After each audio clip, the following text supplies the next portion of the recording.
दोस्तों, मानव जीवन में स्त्री का बहुत बड़ा महत्व होता है। सभी लोग यही सोचते हैं कि शायद जब उनकी पत्नी आ जाए तो बहुत बड़ी किस्मत लेकर के आएगी, और काफी सारी स्त्रियां लेकर के भी आती हैं। उनके आने से घर में सौभाग्य बदलता है, लड़कों का जीवन अच्छा हो जाता है, सुखद हो जाता है। और दोस्तों, अगर आप भी चाहते हैं कि आपके आने वाली पत्नी आपके लिए सौभाग्य लेकर के आए, आपकी बंद किस्मत खुल जाए, तो दोस्तों आपको भी थोड़ी सी चीजों का ध्यान रखना चाहिए। कुछ स्त्रियां होती हैं वो घर में साक्षात लक्ष्मी के स्वरूप आती है। इनके आने से आपकी बंद किस्मत खुल जाती है। हर नारी को घर की लक्ष्मी माना गया है। वैसे देखा जाए तो हर स्त्री मां लक्ष्मी का ही स्वरूप होती है, और प्राचीन काल से ही बेटियों को मां दुर्गा और नारियों को, बहुओं को घर में लक्ष्मी का स्थान दिया गया है। उनके आने से घर स्वर्ग के समान बन जाता है, और जिस घर में अगर नारी दुखी होती है वो घर नरक बन जाता है। आज मैं उन महिलाओं के बारे में आपको बताऊंगा जिनको आपके घर में आने से आप राजा बन सकते हैं। उनका मान सम्मान करेंगे तो आपको कभी भी जीवन में पैसों की कमी नहीं होगी। दोस्तों, कुछ स्त्रियां होती हैं ऐसी, समुद्र शास्त्र के हिसाब से मैं आपको बताऊंगा। समुद्र शास्त्र में एक आध चीजें बताई गई हैं, जैसे कि स्त्री के पैर के तलवों पर अगर त्रिकोण का निशान हो तो ऐसी स्त्री बुद्धिमान होती है।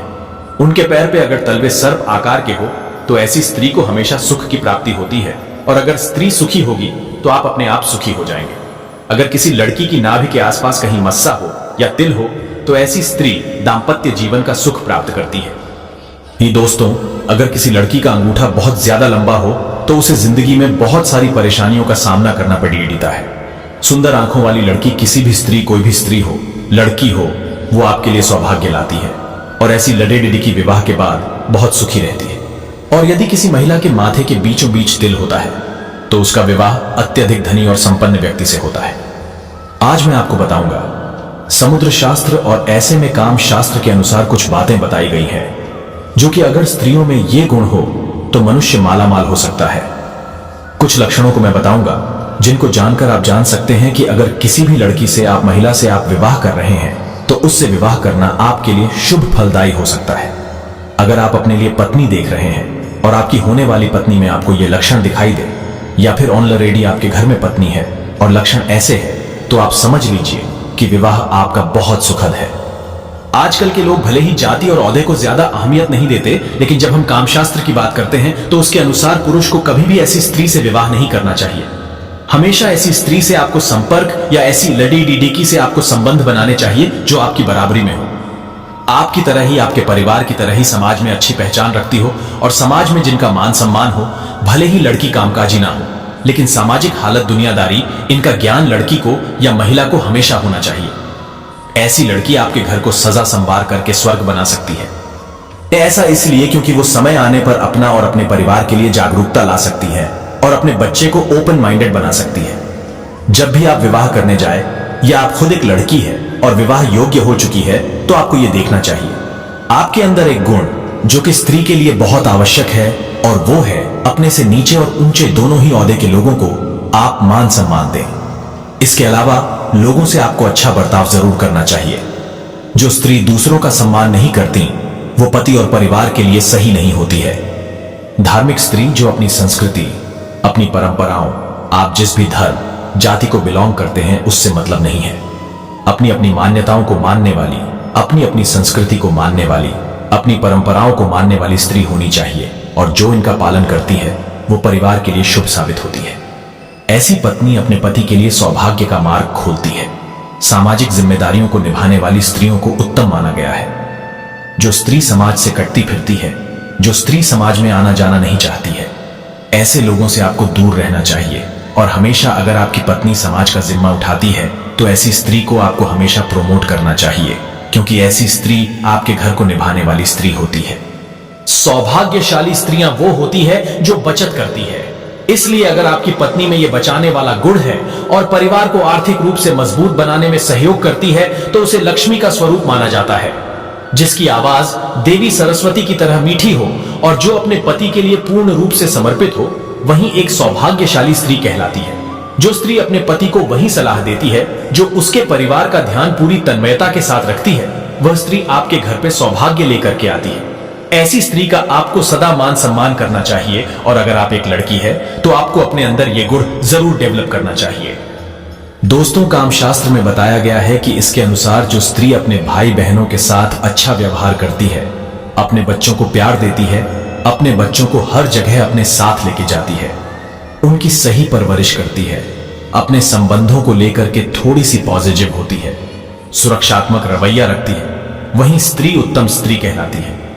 ऐसी स्त्री अगर आपके जीवन में है तो आपको खुद को सौभाग्यशाली समझना चाहिए, और अगर आप शादी करने वाले हैं तो आपको ये गुण जरूर ध्यान में रखना चाहिए। और आप अगर एक लड़की है और ये गुण आपके अंदर नहीं है तो आपको डेवलप कर लेने चाहिए। दोस्तों, एक होती है, कुछ लड़कियां बहुत ही ओपन माइंडेड होती है, फट से प्यार जताने लगती है। आजकल मैंने देखा है काफी सारी जगहों पर यह बताया जाता है कि सबको बोलना चाहिए, सबको अपनी फीलिंग्स एक्सप्रेस करनी चाहिए। लड़कियों के भी मन होते हैं, लड़कियों की भी इच्छाएं होती हैं। दोस्तों, मुझे क्या लगता है पर्सनली, मैं फील करती हूं लड़कियों को मर्द बनने की जरूरत नहीं होती। लड़कियों को अपने गर्लिशपने को लेकर के जिंदगी में आगे बढ़ने में जो मजा है वो मर्द बनकर के आगे बढ़ने में नहीं है। इसलिए लड़कियों की एक बहुत खूबसूरत लड़कियों का गहना होता है और वो है लज्जा, और अपनी मर्यादाओं में रहकर के आप प्रेम जताए। पर अपनी मर्यादाओं में रहकर के प्रेम जताने वाली स्त्री, अपने पति का हर वक्त हर समय साथ देने वाली स्त्री एक अच्छी पत्नी कहलाती है। और अगर आपकी पत्नी ऐसी है तो आपको बहुत प्राउड फील करना चाहिए कि आप एक बहुत ही सौभाग्यशाली स्त्री के साथ जीवन बिता रहे हैं। आपकी पत्नी में आपको ये गुण ढूंढना चाहिए, और अगर आप लड़की हैं तो आपको अपने अंदर ये गुण जरूर विकसित करना चाहिए। दोस्तों, अपने से बड़ों का सम्मान करने वाली जो स्त्री आपके माता पिता की इज्जत करे, आपके घर में बुजुर्गों की इज्जत करें, वो स्त्री दूसरों के बारे में सोचें, अच्छी जीवन साथी बनती है। आपको कभी भी ऐसी स्त्री का साथ नहीं छोड़ना चाहिए, उसके भीतर आपको ध्यान रखना चाहिए। कुछ स्त्रियों की आदत होती है इधर का उधर करना, लड़ाना, अहंकार की भावना होना, खुद को सबसे ऊपर समझना, दूसरों की बुराई करना, दूसरों से मिलने जुलने में ना देना, दूसरे से मिलने जुलने में आदि होना। ऐसी पत्नी आपके जीवन को नरक बना सकती है, इसलिए ऐसी पत्नी से आपको बचाव करना चाहिए। जो आपके घर वालों को प्यार दे, जो पत्नी आपके घर वालों को रिस्पेक्ट दे, अपने माता पिता को रिस्पेक्ट दे, वो स्त्री आपके लिए सबसे ज्यादा सौभाग्यशाली कहलाती है। दोस्तों, कुछ स्त्रियां खाना बनाना नहीं चाहती। स्पेशली आज के युग में पाक कला में सभी लड़कियों को टेंशन होती है। जैसे ही खाना बनाने का नाम आता है, समझ लो कि आधी जान छूट जाती है। दोस्तों, पर जो लड़की पाक कला में निपुण हो, वो स्त्री बहुत ही अन्नपूर्णा का रूप मानी जाती है और सौभाग्यशाली कहलाती है। वो अपने पति को प्यार करने वाली होती है। इसलिए कभी भी ऐसी स्त्री का साथ आपको नहीं छोड़ना चाहिए जो पाक कला में निपुण हो, भूखे और असहाय लोगों को खाना खिलाने वाली हो। ऐसी स्त्री जीवन में उत्तम होती है। ऐसी स्त्री का साथ आपको कभी नहीं छोड़ना चाहिए। और अगर आप जिससे शादी करना चाहते हैं उनमें ये गुण है तो आप समझ लीजिए कि वो आपके लिए सर्वोच्च स्त्री है या सर्वोच्च लाइफ पार्टनर है। और आप एक लड़की है तो ये समझ ले कि ये गुण आपके अंदर जरूर होना चाहिए। दोस्तों, यूं तो स्त्रियों को कोमलता का रूप माना गया है, पर समय पड़ने पर जो झांसी की रानी बन सके, समय पड़ने पर जो जौहर दिखा सके, इस तरह की स्त्री समय पड़ने पर मजबूत हो सके, बोल्ड हो सकती है, सशक्त होकर अपने पति का साथ दे सके, अपने परिवार का बुरे समय में सहारा बन सके, अपने प्रेम भरे स्वभाव से पूरे परिवार के दुख हर ले, वही स्त्री विवाह करने योग्य मानी जाती है। दोस्तों, एक स्त्री के अंदर मुझे पता है ये सभी गुण मिलना मुश्किल है, पर इसी को कहते हैं सर्वगुण संपन्न। और अगर इनमें से 5 क्वालिटी भी आपके होने वाली पत्नी में, या आपकी पत्नी में, या आपकी बेटी में, या आप अपने अंदर इस तरह के गुण डेवलप कर लेते हैं तो मान लीजिए कि आप बहुत ही लकी हैं। कर लीजिए दोस्तों, बहुत सारा फन है और बहुत सारी खूबसूरत लर्निंग भी है कि कैसे एक जीवन में एक लड़की को आगे बढ़ना चाहिए। क्योंकि आज के युग में जहां लड़कियां लड़कों से बराबरी करती हैं, लड़के बनने की कोशिश करती है, मेरा एक ही कहना है दोस्तों, लड़कियों को लड़का बनने की कोशिश नहीं करनी चाहिए, बल्कि लड़की के स्वभाव को लेकर के एक मजबूत और सशक्त नारी बनना चाहिए।